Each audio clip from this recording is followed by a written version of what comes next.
Hey, what is up guys? Jack and Matt here with the Toasty Bros, and today we're going to be doing a $750 AMD gaming PC. But before we get into that, let's hear a word from today's sponsor. Are you looking for a no-compromise air cooler that competes with the top liquid coolers on the market? Then look no further than the Deepcool Assassin III. With its 7 heat pipes and dual 140mm fans, this thing can tame processors up to 280 watts without even breaking a sweat.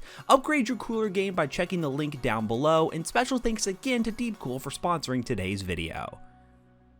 So today's PC build is a little bit different. One, it is a $750 PC, and if you are a follower of the channel, you have noticed we have done a $700 build that's going to be very similar to this, even using the exact same graphics card, but we're going to be testing a specific processor that not a lot of people know about and or have that you can actually use, and that is the Ryzen 5 3500X, which is just a 6-core processor, no threading, just solid 6-core processor that you can only get over in China. So, of course, we had to buy it on AliExpress for around $140, and we're going to talk more about it as we dive into the rest of these parts.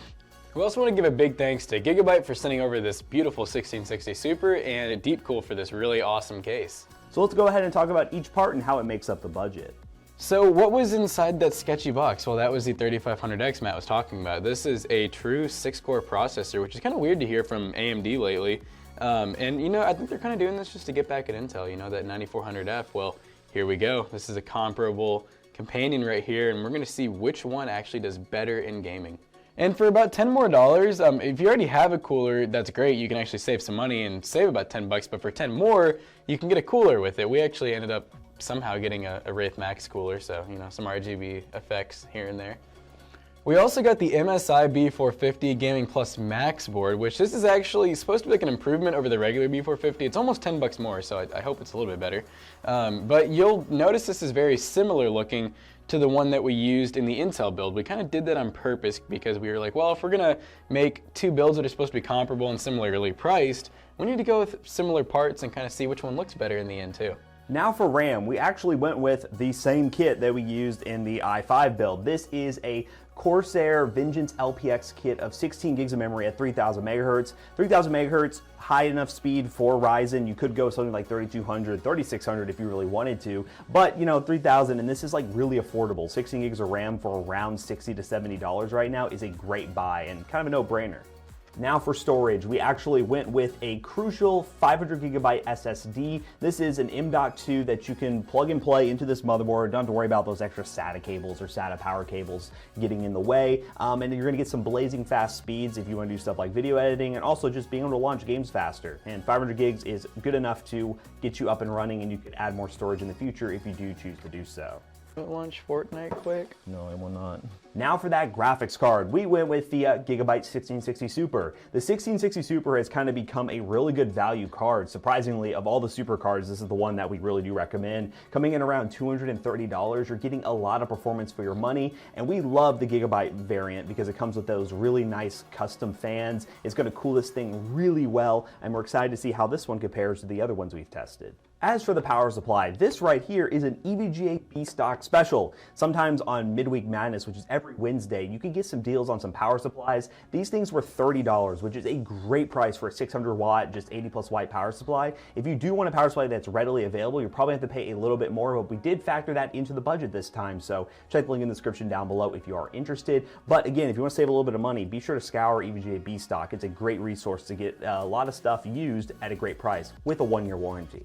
Now we have to give a big special thanks again to Deepcool for sending over their MacCube 310 case. This is a mid-tower case that comes with a nice tempered glass side panel that has a really cool feature, the fact that it uses basically magnets on a lot of different stuff. Well, this actually isn't directly magnets, but it is kind of magnets. But this side panel is great for just being able to open your case super easily. The handle is a very interesting design that I really like a lot. And the same thing goes on the back. You can just see this little open tab right here. Boom. It's just so nice. So nice, I can't complain about that. But what we're gonna be doing with this case is making it look really nice with a cheap old RGB strip. A lot of different options you can go with. This one we probably got on eBay for like $3 or $4, but as always in the description, we'll be leaving a readily available version that you can buy off Amazon with Prime shipping. And then also to basically wrap this build up, we got some more cheap sleeve cables, because at this price point, might as well get some cheap sleeve cables to make this thing look really nice. We went with some basic white cables, which is a decent color scheme to match this build as is. As you can see, these are the white cables, around $20 for all these cables, which is a great price and kind of a no-brainer if you have a little bit of extra money to spend to add to the aesthetics of your PC build. So now that we've gone through everything, let's go ahead and put it together and see how she performs. Yeehaw.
Alright guys, so as you can tell, the computer is actually ready. But before we get into the benchmarks, we have to let you all in on a little bit of a collaboration we're doing. So if you guys actually go check Scattervolt's channel, which I'm sure there will be a link somewhere, you know, you can actually find a full review of the processor that we just put in this computer here. So, you know, go show him some love and tell him Toasty Bro sent you. So that video is actually going to be live at the end of the week. So if you do want to check that video out, we will update the link down below so you can actually go see it. But he's going to be giving us a little bit of love about this PC build. So if you're a Scattervolt viewer, welcome, and hopefully you subscribe. So let's go ahead and look at those benchmarks, shall we? Woohoo!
Alright guys, so let's talk about those benchmarks. This PC compares really well with the $700 build that we just did featuring the i5-9400F. That 3500X is a 6-core and that 9400F is a 6-core, and it's paired with the same 1660 Super, so we decided to test some of the same games. In games like Fortnite, really good results. You're getting well over 300 FPS at times, making it a really good candidate for a 240Hz setup. There was some stuttering in the gameplay footage, which I do attest to the fact that I was downloading a game in the background, so just keep that in mind if you do see some slight stuttering. It was because I was downloading something. But the performance was really good. At pro settings, which is epic view distance, everything else on low, I was able to run around and eventually kill somebody. You know, takes a little bit, but sometimes I actually end up doing it. But Fortnite was definitely a pass. We also tested out Tomb Raider on max settings, and that really relies a lot more on the GPU, so putting that 1660 to the test. And one thing to note is that the Ryzen 5 3500X versus the Intel processor, they're like almost the exact same. I mean, you're not going to see really much difference. So this is a really fun video because it's literally like a hand-in-hand combat here where it's like AMD or Intel, and it's just up to you guys. I mean, it's one of those things where if you're a diehard Intel fan, might as well go with the Intel, you have an upgrade platform. If you're an AMD fan, you might as well go with AMD and you have an upgrade platform.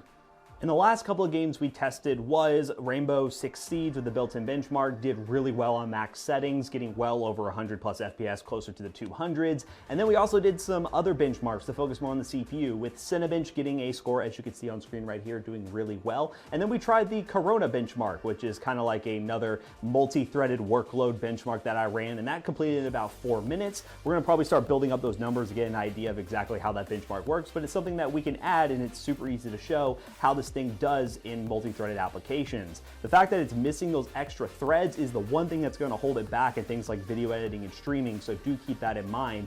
But overall, for a 6-core processor coming in around $140, it's not a bad buy, and we know that Ryzen has the superior upgrade path right now for potentially some fourth-gen processor that may still be supported on a B450 board. So I would give a slight edge to the 3500X, but in some cases I did notice that the 9400F could be better for a 240Hz setup if you want to get that well over 240 FPS in some esports titles, which there's a video coming very soon. So if you guys would like to buy any of the stuff that you saw in this video, please use the links down below as it helps support us. And don't forget to like, comment, and subscribe as well, and we will see you guys in the next one. Goodbye.